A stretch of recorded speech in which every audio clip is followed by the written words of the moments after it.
Bonjour et bienvenue dans la chaîne de Mathématiques Sciences. Aujourd'hui je vais vous présenter et expliquer une nouvelle vidéo, quelques vidéos en mathématiques pour les secondes. Et dans cette vidéo, on va faire un petit peu comme pour les fonctions carrées. Là on va d'abord s'entraîner à utiliser la fonction inverse, mais d'un point de vue algébrique. Après je vous proposerai une autre vidéo dans laquelle simplement ici on va s'entraîner à utiliser la fonction inverse, mais d'un point de vue graphique. Ok. Alors c'est parti mon kiki. Alors donc, dans un premier temps, voilà un peu l'exercice qui est là. On vous demande 4 petites choses. Donc dans un premier temps, de rappeler l'expression de la fonction inverse, ainsi que son ensemble de définitions. Dans la seconde question, on vous demande de calculer 3 images. Donc f de 3, f de racine de 2 et f de moins 6 cinquièmes. Troisième question, on vous demande de déterminer le ou les antécédents de racine de 5 et de pi. Et enfin, quatrième question, de montrer que la fonction f est impaire sur tout son ensemble de définitions. Okay. Donc là, la quatrième question, bien évidemment, en soi, on peut la faire de façon un peu intuitive, si vous avez vu la vidéo sur les fonctions impaires. Mais si vous avez vu également la dernière vidéo sur les fonctions inverses, normalement, vous devriez la faire sans problème. Ok, voilà, puisque c'est exactement la même rédaction en fait. C'est surtout pour vous entraîner, vous allez voir. Alors, du coup, première question, on va tout simplement y répondre de façon simple et logique. Donc, première question, c'est parti. On demande de rappeler l'expression de la fonction inverse ainsi que son ensemble de définitions. Donc, l'expression de la fonction inverse, je vous rappelle, c'est tout simplement f de x égale 1 sur x. Donc voilà, ça c'est l'expression de la fonction inverse. Bien évidemment, il y en a certains, peut-être vous l'avez appris de la façon suivante. Vous dites que l'expression de la fonction f, ok, pour la fonction inverse, c'est tout simplement la fonction f qui va associer à tout réel x 1 sur x. C'est-à-dire, donc, elle va associer à tout réel x son inverse, ok. Voilà, bon. Si vous la prenez comme ça, il n'y a pas de souci. Mais la plupart du temps, vous verrez, on va plutôt utiliser cette notation-là, qui est beaucoup plus simple à manipuler en exercice. Alors, deuxièmement, on demande son ensemble de définitions. Donc là, l'expression de la fonction inverse est tout simplement f de x égale 1 sur x. Et donc, on va dire tout simplement, et elle est définie sur l'ensemble de définitions suivant, ok. Et donc, on va donner l'ensemble de définitions. Donc, elle est définie sur l'intervalle ouverte moins l'infini 0, union, intervalle ouverte, 0, plus infini. Ok. Voilà. Alors, donc ça, c'est l'ensemble de définitions là, que je viens de vous donner de la fonction inverse. Ok.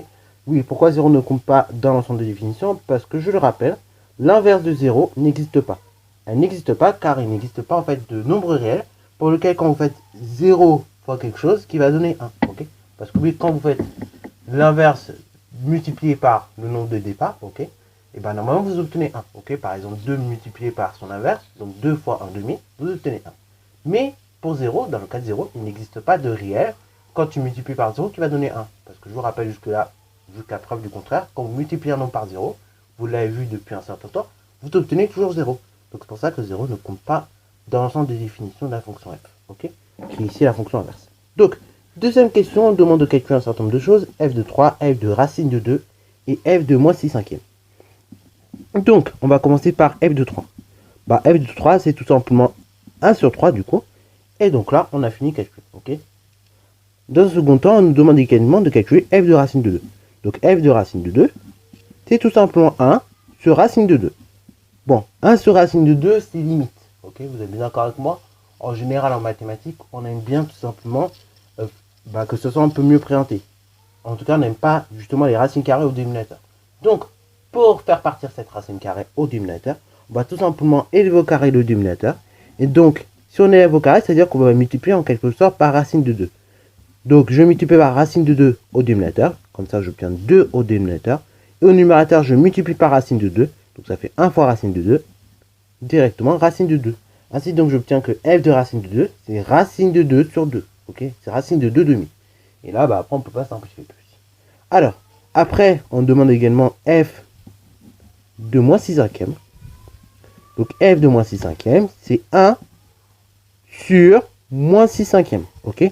Alors, 1 sur moins 6 cinquièmes, on peut peut-être essayer de simplifier. Donc, f de moins 6 cinquièmes, c'est tout simplement donc 1 multiplié par moins 5 sixième. Ok. Ainsi donc, f de moins 6 cinquièmes, c'est tout simplement moins 5 sixièmes directement. Voilà. Bon, alors là, pareil, il n'y a pas forcément besoin de passer par là. Mais c'est vrai que bon, l'expression de la fonction f étant 1 sur x, et bien dans ce cas-là, c'est pour ça qu'on fait tous ces calculs-là. Ok, voilà, voilà. Il y en a, bah, ils auraient directement trouvé moins 5 sixièmes. Pas de souci. Vous pouvez le mettre directement moins 5 sixièmes. Là, nous sommes en seconde, donc normalement, ça devrait être automatique. Ce qui bloque là-dessus, bah, je vous conseille d'aller revoir la séquence que j'ai faite, la séquence que j'avais faite sur les fractions il y a 2 ans, où dans ce cas-là, je parle notamment d'inverse et de division. Ok, parce que là, bah, du coup, c'est vrai que si vous avez perdu à ce point-là, et ben voilà, vaut mieux le revoir quand même un petit peu pour être opérationnel et être tranquille avec ça.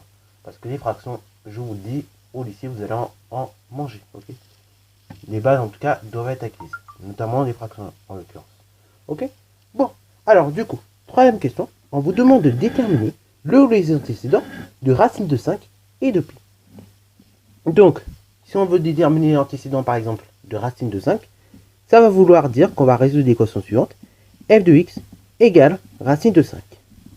Cette équation est donc équivalente à l'équation suivante. 1 sur x égale racine de 5. Quand vous avez une équation de cette forme-là, 1 sur x égale racine de 5, la solution est toute simple.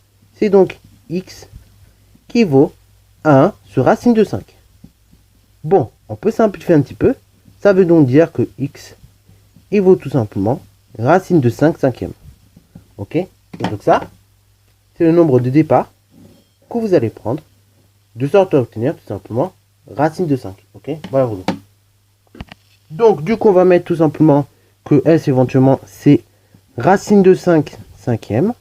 Et donc on va mettre tout simplement que racine de 5 cinquième et l'antécédent.